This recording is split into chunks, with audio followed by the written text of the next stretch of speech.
சென்னையில் மிக கொடூரமான முறையில் வெட்டி படுகொலை செய்யப்பட்ட பகுஜன் சமாஜ் கட்சித் தலைவர் ஆம்ஸ்ட்ராங் கொலை வழக்கில் பல அதிர்ச்சி தகவல்கள் வெளியாகி இருக்கிறது. கொலை நடப்பதற்கு 10 நாட்களுக்கு முன்பே கொலையாளிகள் அவரை நோட்டமிட்டதும் ரத்தம் அதிகம் வரும் பகுதிகளில் குறிவைத்து வெட்ட வேண்டும் என திட்டமிட்டதாக பல அதிர்ச்சி தகவல்கள் வெளியாகியுள்ளது. பகுஜன் சமாஜ் கட்சியின் தமிழ்நாடு தலைவர் ஆம்ஸ்ட்ராங் கடந்த 5ஆம் தேதி வீட்டு அருகே நின்று கொண்டிருந்த போது 6 பேர் கொண்ட மர்ம கும்பல் அவரை கொடூரமாக வெட்டி சாய்த்துவிட்டு தப்பியது. தனியார் மருத்துவமனையில் அனுமதிக்கப்பட்ட அவர் சிகிச்சை பலனின்றி உயிரிழந்தார். இதையடுத்து அவரது உடல் சென்னை ராஜீவ்காந்தி அரசு மருத்துவமனையில் உடற்கூறு ஆய்வுக்காக வைக்கப்பட்டு பின்னர் பெரம்பூர் அரசு பள்ளியில் பொதுமக்கள் அஞ்சலிக்காக வைக்கப்பட்டது. அவரது உடலுக்கு அரசியல் கட்சி தலைவர் உள்ளிட்ட பலர் கண்ணீர் அஞ்சலி செலுத்தினர். இதனையடுத்து அவரது உடல் ஊர்வலமாக எடுத்துச் செல்லப்பட்டு அடக்கம் செய்யப்பட்டது.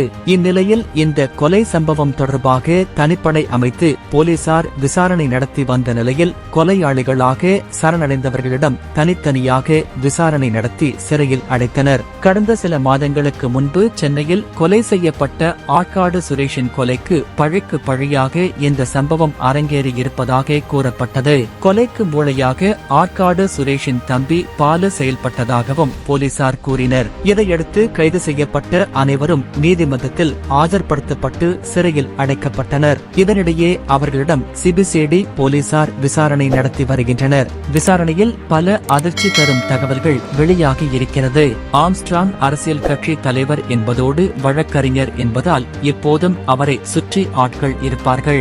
எனவே ஆட்கள் இல்லாத நேரம் பார்த்து அவரை கொலை செய்ய பெரம்பூர் பகுதியில் உள்ள ஒயின் ஷாப்பில் பல நாட்களாக திட்டம் தீட்டப்பட்டு இருக்கிறது. அது மட்டுமல்லாமல் அவர் துப்பாக்கி வைத்திருப்பார் என்பதால் எடுத்த எடுப்பிலேயே அவர் நிலைகுலையும் அளவுக்கு தாக்குதல் இருக்க வேண்டும் என கொலையாளிகள் திட்டமிட்டு இருக்கின்றனர். இதற்காக 10 நாட்களுக்கு மேலாக அவரை நெருக்கமாக கொலை கும்பல் நோட்டமிட்டு இருக்கிறது.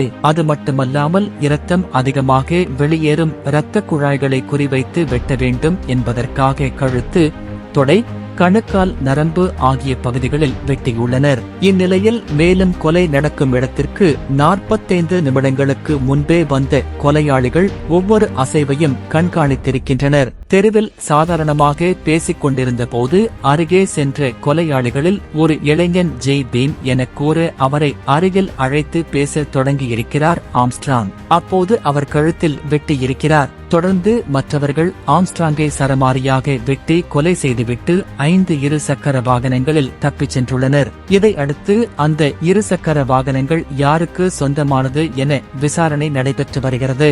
அது மட்டும் அல்லாமல் இந்த வழக்கில் மேலும் பல ஆதாரங்களை போலீசார் திரட்டி வருகின்றனர். கொலைக்கு மேலும் பலர் பின்னணியில் இருந்து செயல்பட்டு இருக்கலாம் என கூறப்படுவதால் எவ்வளவு பணம் கைமாறியது, யார் யாருக்கு பணம் கொடுக்கப்பட்டது என்பது குறித்தும் காவல்துறையினர் விசாரணை மேற்கொண்டு வருகின்றனர். குறிப்பாக ஆற்காடு சுரேஷின் தம்பி பாலுவின் வங்கி பரிவர்த்தனைகளை போலீசார் ஆய்வு மேற்கொண்டு வருகின்றனர். அவரது 6 மாத வங்கி கணக்கு பரிவர்த்தனைகளை வங்கிகளிடம் இருந்து கேட்டு பெற்றுள்ளதாகவும் கூறப்படுகிறது.